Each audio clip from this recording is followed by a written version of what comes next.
بسم الله الرحمن الرحيم الحمد لله والصلاة والسلام على رسول الله أما بعد فما زلنا مع الحب واللطف والعاطفة مع الأبناء خلال التربية.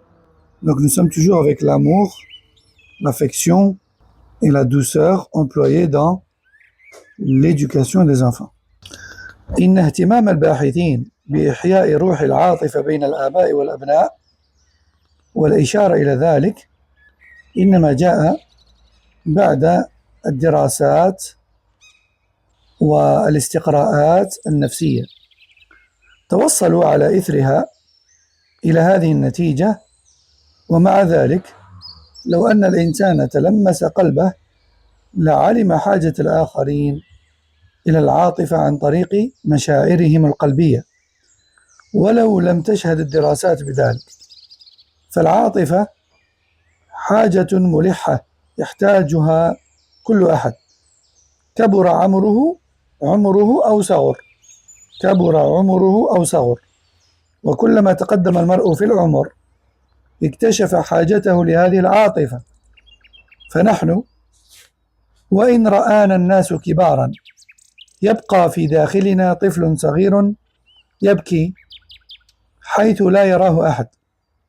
إن المرء الذي يعامل ابنه بحنان يدفعه إلى ذلك العاطفة، بل وحتى الأب الذي يقسو على أولاده يقوده إلى ذلك العاطفة المتمثلة بمحبته لتفوقهم على الآخرين وتقدمهم على الأقران، وإن كان ثمة خلل حاصل جراء هذه العاطفة، فهو بسبب مبالغة المربي بالحرص أو لتصوره أن التربية وحدها هي التي تنتج شخصية ناجحة، غافلا عن توفيق الله له. فلا بد أن نعرف أن إيجاد شخصية ناجحة يحتاج إلى والد حنون يعطف على أولاده ويحن عليهم، لأن هذا الحنان سيتولد عنه شخصية واثقة متزنة تستطيع أن تواصل سيرها في الحياة دون متعلقات قديمة مؤذية أو ذكريات حزينة. Donc le fait que les chercheurs de l'éducation se soient intéressés au côté affectif entre les parents et les enfants dans l'éducation, et le fait qu'ils aient insisté là-dessus n'est pas sans raison, mais plutôt cela a eu lieu à la suite d'études et d'enquêtes psychologiques. En fait, ils sont parvenus à cette conclusion-là,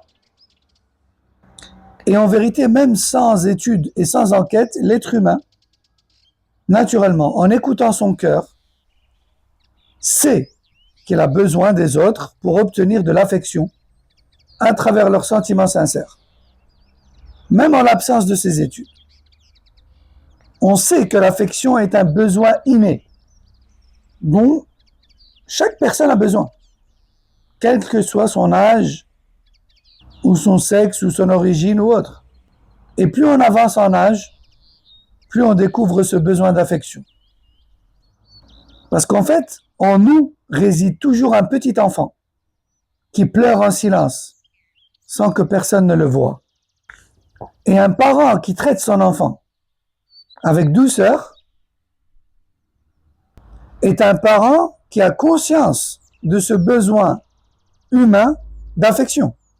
Et même le père dur avec ses enfants dans certaines situations et pour certaines bêtises est poussé en réalité à cela par quoi? Par l'affection et par l'amour qui vont venir le pousser à cela. Parce que naturellement, tout parent veut que son enfant surpasse les autres dans le bien et les devance. Et si cet amour produit un effet négatif, c'est alors à cause d'un excès de zèle ou d'une mauvaise compréhension de l'éducation. Parfois, il imagine que seule une éducation stricte mène à une personnalité réussie. Et à cause de ça, certains parents négligent l'affection et la douceur, et surtout, par-dessus tout, ils négligent et oublient l'aide d'Allah qui est indispensable. Et donc, ils ne la recherchent pas. Et du coup, il est indispensable de savoir que pour forger une personnalité équilibrée et réussie, eh bien, un enfant a besoin d'un parent tendre, d'un parent aimant et bienveillant envers ses enfants. Parce que cette affection, elle va générer une personnalité sûre d'elle, confiante et capable d'établir des relations équilibrées avec les autres. À défaut de quoi, qu'est-ce qui va se passer? Eh bien, cet enfant risque d'avoir une personnalité remplie de blessures anciennes. Il risque d'être chargé de souvenirs douloureux et tristes qui vont déséquilibrer sa personnalité, son mode de fonctionnement. Et c'est pour cela que beaucoup de personnes ne comprennent pas elles-mêmes leur manière d'être, de penser et de ressentir les choses. إن العاطفة بين الآباء والأبناء تولد ذكريات جميلة وإشباعا عاطفيا وهدوءا نفسيا يستشعره الابن إذا كبر ونضج وصار له بنون إذا به يتذكر حنان والده عليه فيشبع أبناءه بذات الحنان ويصاحبهم حتى يرتووا من عاطفته. كم يتذكر الأبناء آباءهم الذين نهلوا من حنانهم وارتووا منه وما زالوا يشعرون بالظمأ لذلك الحنان على رغم تقدمهم في السن وربما حتى مع رحيل الآباء. Donc l'affection entre les parents et les enfants, ça engendre beaucoup de souvenirs, des empreintes émotionnelles et un apaisement psychologique. Parce que l'enfant ressent cela lorsqu'il grandit et devient mature. Il se souvient de la tendresse de son parent à son égard. Il transmet alors cette même tendresse à ses propres enfants et les entoure de son affection jusqu'à ce qu'ils soient comblés par son amour. Et combien d'enfants se rappellent la tendresse de leurs parents dont ils se sont abreuvés et en ont même hérité. Et ils continuent aujourd'hui d'en ressentir les effets, bien qu'ils aient vieilli, et peut-être même après le départ de leurs parents. ولا أكتمكم سرا أنني لا زلت أشتاق إلى أبي كثيرا بالرغم من مرور السنوات على رحيله وبالرغم من أني لست بالصغير الذي يحتاج إلى ظل يستظل به ولا بالخائف الذي يحتاج إلى حضن يحتمي به وأجدني كلما تقدمت بالعمر اشتاق إليه أكثر ولعل ذلك بسبب الحنان المتدفق الذي كنت ألمسه منه والرحمة التي كان يفيض بها قلبه. Le cheikh nous dit, Cheikh Salim al-Ajmi, hafidahullah, je ne vous cacherai pas que je ressens encore en secret un grand manque de mon père. Malgré les nombreuses années qui se sont écoulées depuis son départ, et bien que je ne sois plus un enfant, ni celui qui a besoin d'une ombre pour le protéger, ni d'un refuge pour se mettre à l'abri, ni d'un câlin pour être consolé, je découvre en fait que plus je vieillis, plus je ressens le manque de sa présence. Pourquoi? Eh bien peut-être parce que, ou peut-être à cause de cette tendresse débordante que je percevais en lui et de cette miséricorde sincère dont son cœur débordait. فجميلة تلك الدراسات التي توصلت إلى أن مدار التربية يقوم على العاطفة، وترى أنها حققت سبقا عظيما في الاكتشاف التربوي، وهو لا شك إنجاز عظيم، ونحن ولله الحمد والمنة قد رزقنا الله علم ذلك من سنين طويلة. فقد من الله علينا بالرحمة المهداة رسول الهدى صلى الله عليه وسلم، الذي نبه على هذا الأصل العظيم بقوله وفعله، وهو صلى الله عليه وسلم الذي لم يسبقه أحد إلى خير. فإن المتأمل في النصوص النبوية يتضح له من خلالها اهتمامها بالعلاقات العاطفية بين الآباء والأبناء، وأن هذه العاطفة من أصول التربية الناجحة التي تثمر شخصيات مطمئنة تتصرف بثقة وتتصف بسكينة وتحقق الأهداف. Donc il est beau de voir que ces études psychologiques et éducatrices, ou plutôt éducatives, soient parvenues à la conclusion que l'éducation repose sur l'affection. Et oui, l'éducation repose sur l'affection. Ces études-là considèrent cela comme une grande avancée dans le domaine de la pédagogie. Et c'est sans doute un grand accomplissement. Mais alhamdulillah, nous, musulmans, Allah nous a accordé cette connaissance depuis de longues années, et même de longs siècles. Parce qu'Allah subhanahu wa ta'ala nous a gratifiés par sa miséricorde du messager guidé sallallahu alayhi wa sallam, qui a incarné ce principe fondamental par ses paroles mais aussi par ses actes sallallahu alayhi wa sallam. Il a devancé tout le monde dans le bien alayhi salatu wa salam. Et quiconque médite les textes de la sunna prophétique constatera clairement à quel point la sunna accorde de l'importance à la relation affective entre les parents et les enfants. Et cette affection-là, eh bien, elle fait partie des fondements d'une éducation réussie qui donne naissance à des personnalités sereines, confiantes, paisibles dans leur comportement et capables d'atteindre leurs objectifs. كان النبي صلى الله عليه وسلم الحنون العطوف مثلا عظيما في التعامل مع الأبناء بالعطف والحنان، بل وفعل من خلال ذلك ما لا يفعله إلا عظيم العاطفة كبير القلب، ليكون لنا قدوة في ذلك، فتستعد حياتنا من خلال الاقتداء به.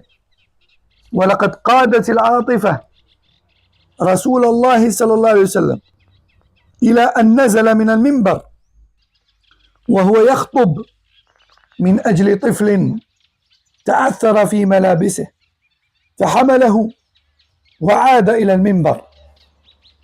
وقد جاء في الحديث أن الرسول صلى الله عليه وسلم كان يخطب، فجاء الحسن والحسين رضي الله عنهما عليهما قميصان أحمران يمشيان ويعثران، فنزل رسول الله صلى الله عليه وسلم من المنبر فحملهما فوضعهما بين يديه، ثم قال: صدق الله، إنما أموالكم وأولادكم فتنة. نظرت إلى هذين الصبيين يمشيان ويعثران فلم أصبر حتى قطعت حديثي ورفعتهما. Le prophète sallallahu alayhi wa sallam a été un exemple sublime de tendresse et d'affection dans ses rapports avec ses enfants, en leur montrant de l'amour et de la compassion. Il agissait de cette manière-là par des gestes que seuls peuvent accomplir ceux qui ont une grande affection et un cœur immense. Il doit être pour nous un modèle, alayhi salatu wassalam, afin que nos vies soient heureuses en suivant son exemple, sallallahu alayhi wa sallam. C'est bien l'affection qui a guidé le messager d'Allah, alayhi salatu wassalam, au point qu'il interrompait son discours sur la chair pour un enfant en difficulté. Il est rapporté dans un hadith que le prophète sallallahu alayhi wa sallam était en train de prêcher lorsque le Hassan et le Hussein, qu'Allah les agrée, sont arrivés, vêtus de tenue ou de tunique rouge, trébuchant et marchant maladroitement. Le messager d'Allah alayhi salam est descendu alors du mimbar, les a pris dans ses bras et les a portés et les a installés devant lui. Ensuite, il a dit, Allah a dit vrai. Allah a dit vrai dans sa parole. Vos biens et vos enfants ne sont qu'une épreuve. Puis j'ai vu ces deux-là marcher. J'ai vu ces deux-là marcher et trébucher. Et je n'ai pas pu patienter jusqu'à ce que je sois descendu, interrompu mon discours pour les porter. ولما احتضر ابنه إبراهيم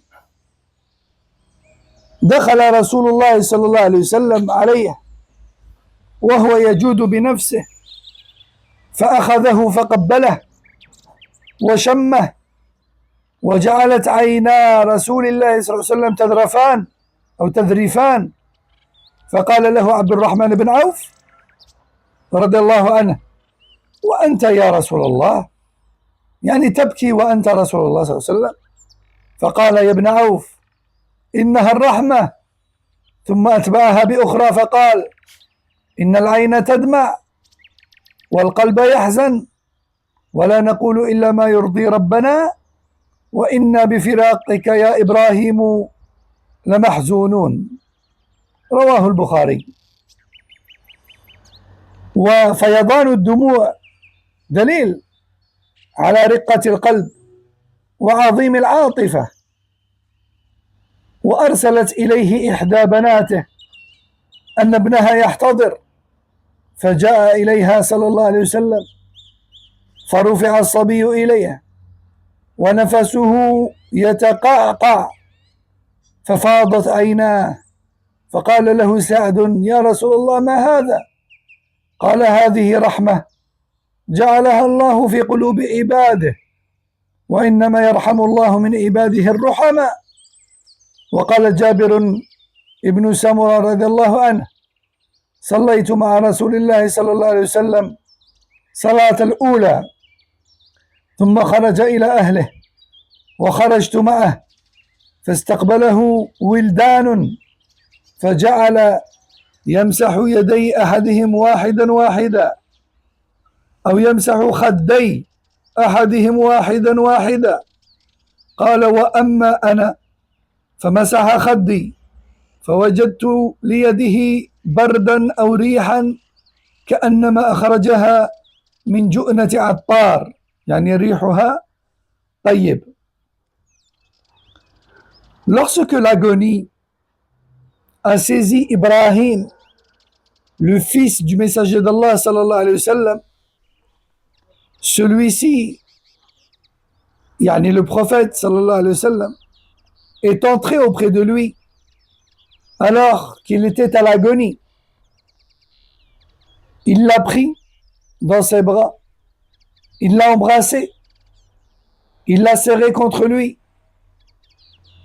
Et voilà que les yeux du messager d'Allah sallallahu alayhi wa sallam se sont mis à couler de larmes. Et Abdurrahman ibn Awf radallahu anhu présent lui a dit toi aussi tu pleures au messager d'Allah?